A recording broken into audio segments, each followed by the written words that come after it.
Environmental education for me is something that started when I was a little girl.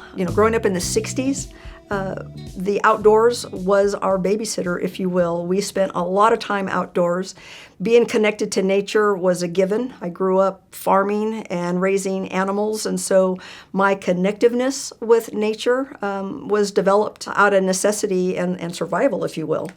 In today's world, life has changed a whole lot with technology. We've had lots of innovation that has many benefits for humans.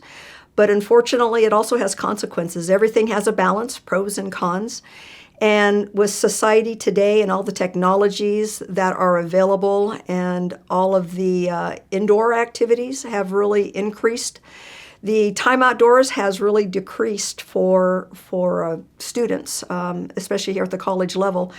Being an elementary teacher, I made it a point to get my students outdoors because I knew from the get-go that getting them outside was a way to connect them with nature, but it's just an innate relationship that we have that we are slowly losing, if you will. So I saw the benefits of taking my students out in my 25 years of teaching public education. We would go outside to read, or we'd go outside to draw or do math.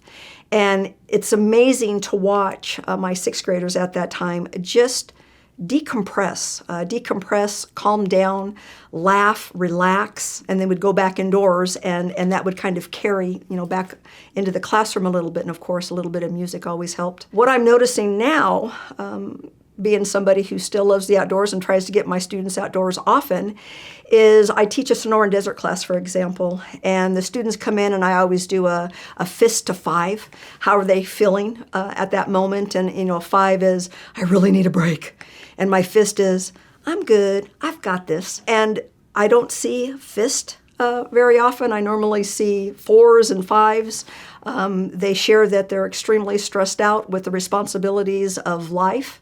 And, being someone in 19, 20, 21, away from home, the comforts of your family, not necessarily going with you. You're on your own, juggling all of the responsibilities of being an adult. Sometimes taking care of the self isn't a priority. Survival is, and survival is going to work, going to school, and that schedule that is go, go, go, go.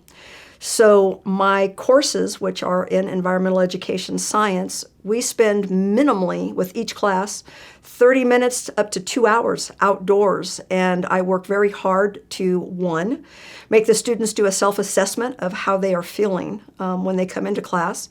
Then we go outdoors, and we always take a little bit of time to just that decompressing that I used to do with my 6th grade. Just sit down, relax a moment. What's something that you're really grateful for, or what's something that happened to you today that's a good thing that's happened? Share that with a friend. We are very much people-oriented, so we need people, and sharing our thoughts and feelings are very important to who we are as humans. So having that opportunity to talk and meet new friends is great. And then after a minute or two of that socialization, they're ready to settle down and focus a little bit more, which is really kind of nice. What's happening right now is my colleague and I are both looking at mindfulness and nature connectiveness, and taking all of the pieces of my environmental ed courses, which is learning about science and how we fit into the larger picture of the natural world, but also looking at how that natural world has an impact on who we are as humans, and how nature can actually balance the emotional, the mental, the physical, and the academic person to make us function at a different level. Yeah, you sound like the cool teacher.